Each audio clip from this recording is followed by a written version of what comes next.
Well, I just saw an interview with Mr. Newt Gingrich from Georgia. Newt Gingrich, he's in my opinion, of course, he's a very pleasant fellow.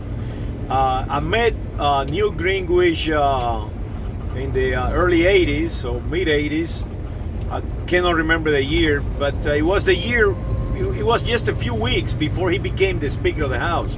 He actually was running to become the Speaker of the House at the time.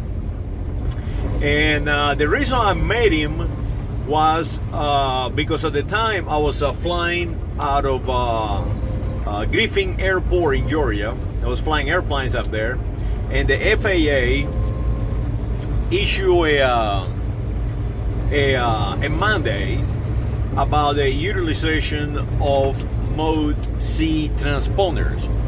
A Mode C transponder, not to bore you with it, is basically it's a device that reply to a signal and allow the air traffic controller to pinpoint your exact position, speed, altitude, and so on. The problem with this was that half of the airplanes at the time, I mean, you have to understand this is in early 80s, mid 80s, they did not even have an electrical system on it. So they mandating electronic devices to machines that they did not even have electricity. So that was insanity. So we summoned Mr. Gingrich, and he shows up at the airport for a meeting. And I learned quite a lot from this man. This man is in my opinion, him and Nancy Pelosi, they are geniuses. Well, when it comes about strategy, they know history, they know culture, they know the reality, and that is the key. These people, they know what is real and what is not, and they are actually living on a reality for themselves. Of course, they are selling fantasy to others, but that is what they make them brilliant. They selling you something. So I learned from him the Congress of the United States, when they pass laws, they basically do a broad law, so they can include as many different possibilities as possible.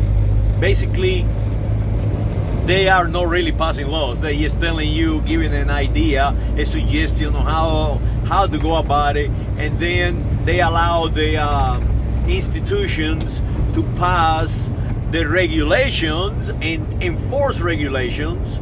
So actually the institutions are the one actually making the laws. I don't know if this makes sense to you, but that is how it works. So they interview Mr. Newt Gingrich from Georgia about the impeachment and how Pelosi have taken control of the presidiums, and I can see him that he is like completely swept away by this. He cannot figure it out what's going on. So in my experience, of course, I think Pelosi wants to change the Constitution of the United States of America.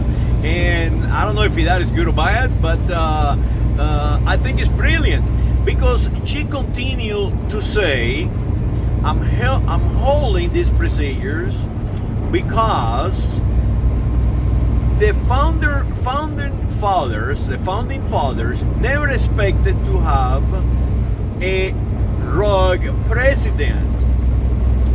But they really did not expect to have a rogue president and a rogue head of the Senate. And that is correct. That is actually correct.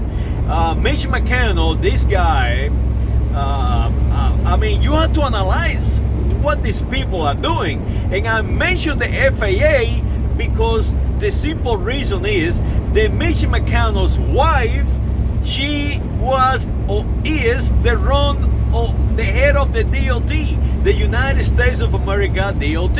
How she got that job out there is because Mich McConnell support Mr. Trump. So as you see, these guys are really rogue. They are. It's a big country club.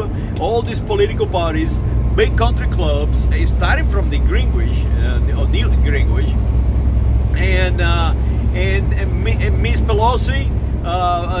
She's saying we are going to change the Constitution, and this is the second time that I heard her saying that. The first time was with gun control, when she have her symbols on, and she showed the bullets on her wrist and so on, and she basically said we need to change the Constitution of the United States, and I think that is where she's going to go. I think she's going to extend this as much as possible, so they have to press it on the Supreme Court. And when the Supreme Court gets involved, now she's going to, I don't know how she's going to do this, but she's going to have probably a state convention about this, because now you have two branches of the government, actually all three, going rogue. It's like insanity, because Pelosi actually have divided the Congress, Congress or the executive branch. The executive branch, the Constitution, see it as one, but she effectively actually have divided now into the legislative. The legislator branch of the United States, supposed to be one, and now she has effectively divided into two of them, because now the legislative branch is the Senate, that is, according to Pelosi, is going rogue, and it is true. I mean, they say, hey, we are not going to prosecute Mr. Trump. It's simple as that, with evidence or not. But now the House also been going rogue, because Pelosi is withholding procedures. So as you see, now you have the legislative, I can never pronounce that word, legislature divided. So now we have the executive, the House and the Senate. Now we have three different branches. So what is to do? Supreme Court. That is the only thing they can go to. That is the last branch they can actually go to. And if that does not work, that is highly does not, because it's divided by guys like the guy who drink beer. And this is ridiculous, but it's true. The guy who likes the beer, he's up there right now. So he's going to support Trump. So now what is to do? What is to do is, guys, call for a new convention of states. And when that happens, now you're going to have Puerto Rico up there and say, hey, guess what? If you're going to start a convention of states, we want to be a state too. And now you have Guam, and now you have all Oceania. You're saying, hey, wait a minute, we sitting out here in Guam, and we are not even United States citizen, and you run around in our land. So now you're going to have the native, the Apaches, and everybody else is, hey, you're gonna have a convention, a state conventions. Guess what? Hey, we want to be part of this, and this is going to be free for all. I don't know how this is going to go, but I think Pelosi, that is what she have in mind. By analyzing the data that I'm looking, the very, very limited data that I'm seeing here on the information technologies they are giving me, because that is the only basis that I can, the only basis that I can have to analyze all these possibilities is what I see on television, what I'm listening from people here on the street, and that's it. But what Pelosi she's saying, we have a rogue president, we have a rogue Senate, what can we do? Well, the only thing you can do is going to the Supreme Court. And you know where that goes. Supreme Court is almost all of them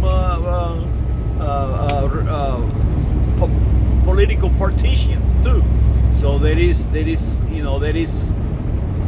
no a completely clear mind there. They're going to support whoever they want to support, and that main division.